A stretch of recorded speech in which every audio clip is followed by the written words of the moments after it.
Hello, it is 6 a.m. in Washington. It's 12 noon in Tripoli. I'm Monita Rajpal. You're watching CNN, the world's news leader, and this is World One, live from London. Anti-Gaddafi fighters are regrouping outside the Libyan city of Bani Walid, preparing for a fresh attack. Fierce battles erupted at the weekend when forces opposed to the former leader tried to take from Muammar Gaddafi's supporters.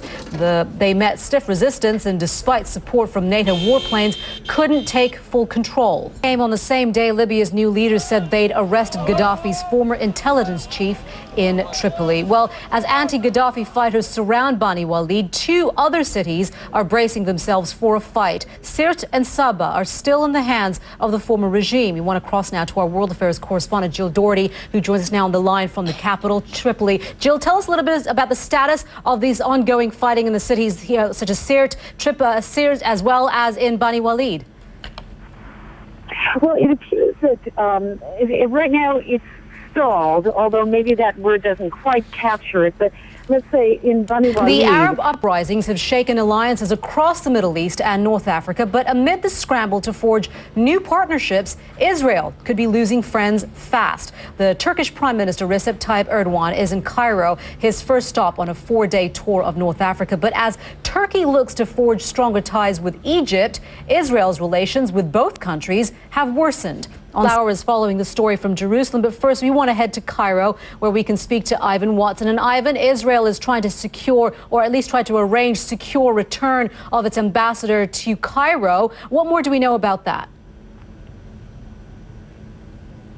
Kevin Flower, who's following the story from there. And Kevin, we understand that there was an inner security cabinet meeting, or an inner cabinet meeting that took place this weekend. Tell us a little bit what came out of that and how big the concerns are now for regional security and surrounding Israel. Well, Monita, the concerns here are incredibly deep, and there have been various meetings among Israeli government officials. And most specifically, the most bothersome to the Israelis was the incident this weekend in which its embassy was besieged by... What newspapers around the world are saying about this. In Turkey today, Zaman has the headline, Israel's missed opportunity. The opinion piece goes on to say it is time for Israel to understand and act according to the parameters of the new emerging Middle East, to which Israel can contribute by pursuing a policy of peace. This seems to not be the case so far, as demonstrated in Israel's policy on Turkey. In Israel, the Jerusalem Post has a commentary piece with the headline, Keep the Peace. It goes on to say, instead of venting their frustrations on Israel and endangering the fragile peace that helps bring stability to the region, Egyptians should instead focus on the myriad of challenges that lie ahead for them as they make the transition to the post-Mubarak era. And finally, the headline in the International Herald Tribune is Israelis sense a worsening crisis. It goes on to say Israel has found itself increasingly isolated and grappling with a radically transformed Middle East where it believes its options are limited and poor. That's one issue, and that has many views, and you can read all those articles in full at facebook.com/W1CNN. You are watching World One live from London. The British Prime Minister David Cameron is in Moscow trying to revive relations with Russia, but he's also criticized the Kremlin for its handling of the death of a former Russian spy in London. The friendship between Britain and Russia turned frosty after Alexander Litvinenko was poisoned in 2006. Senior international correspondent Matthew Chance is at CNN Moscow with more on that for us. Matthew. Monita, thanks very much. Well, David Cameron's just given a press conference jointly with President Dmitry Medvedev of Russia. They've talked about a number of issues. They answered some questions as well. Prime Minister Cameron... Matthew Chance in Moscow, thank you for that. Well, if investors didn't feel like getting out of bed to face the new week this morning, that would be understandable. Europe's debt crisis appeared to take a turn for the worse as divisions opened up among European officials over just how to contain it. The German government is also taking measures that look like preparations for a Greek default. Nina DeSantis is here. She joins us now. Let's start with, I guess, the situation in Greece. We've been talking about the debt crisis for a couple of years now, and it seems there has been no resolution so far. Where are we at? It's amazing to think, isn't it, Monita, that the first bailout was granted to Greece back in April 2010, and still another bailout later, and a year and a half later, what we're facing is the same questions, namely, will Greece default? Will it stay in the euro? The thing is, if it was just contained to Greece, it'd be one thing. Unfortunately, that's not how the world economy or the European economy works. That said, how are politicians and investors faring and feeling about all of that? Yeah, we should point out that Greece, in terms of GDP for the Eurozone, isn't actually very significant. And George Papandreou, the Greek Prime Minister, was at pains to point this out over the course of the weekend. It only accounts for about 2 to 3% of GDP for the Eurozone, which is actually a good thing if you estimate that the this weather economy outside was an indication too. You'd know a little bit more about that. Clouds on the horizon. Exactly. Thank you very much for that, Nina. You're watching World One live from London. You're watching World One. Here are some of the stories we're talking about. Vampire bats have suffered from a bad press for years, and you could probably see why, but a new study says their thirst for blood could be a good thing for humanity, in particular for stroke patients. Most victims of strokes clot-busting injections within 4 hours for treatments to work. Now, researchers say a medicine that contains protein from bat saliva can more than double that to 9 hours. Vampires use their spit to keep the blood of their prey thin enough to drink. Now, could reading glasses become a thing of the past? Scientists have developed a revolutionary procedure that may help millions to cast off their spectacles. The high-tech eye technology sees a plastic implant thinner than a red blood cell inserted into the eye. It's called camera? And it works by blocking out parts of our outer vision which don't produce clear pictures, restoring most people to perfect vision.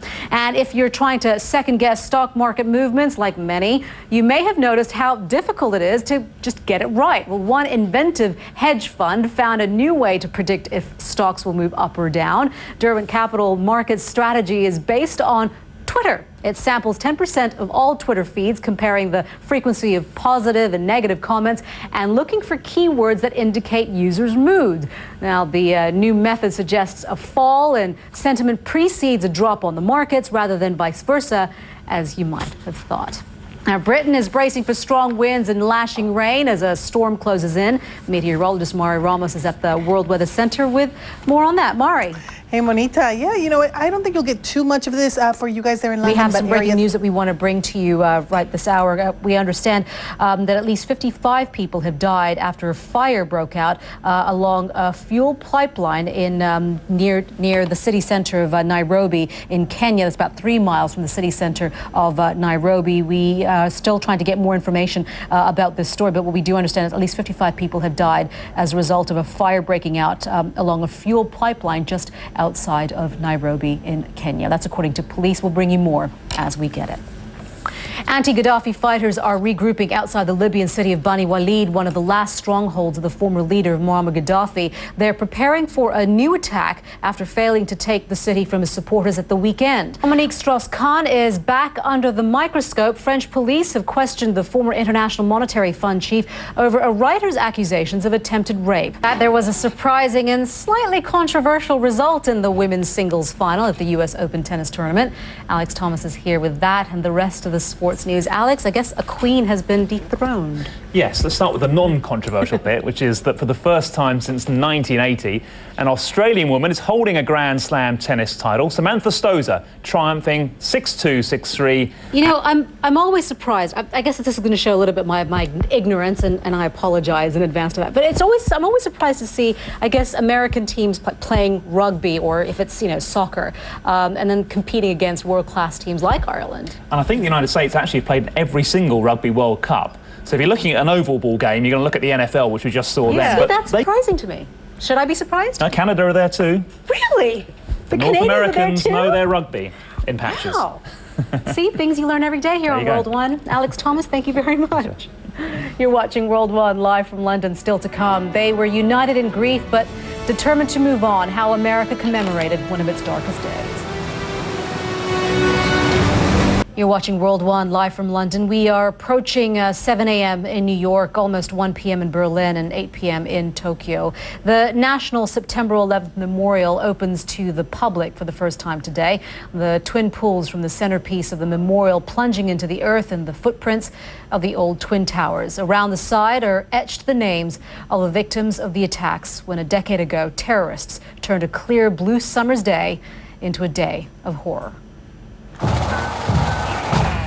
Let's switch gears now and take a look at what's trending on social media. At number 3, Alex Thomas was telling us all about Samantha Stosur's win at the U.S. Open, and she's a popular talking point this Monday after becoming the first Aussie in 10 years to win one of tennis's Grand Slam titles. Serena Williams is also getting attention online for her angry outbursts on court. At number 2, the weirdest places to scuba dive. It is one of our top stories on CNN.com. If you're a diver and looking for something out of the ordinary, you may want to try the Museum of Underwater Modern Art in Mexico. It has over 400 sculptures in one of the largest artificial reefs in the world. And at number 1, today marks one of the most celebrated Chinese traditions, the Mid-Autumn Festival. The 3-day holiday is also known as the Moon Festival. In Chinese communities around the world, families are getting together to celebrate, and talk of the festivities is dominating social media right across Asia.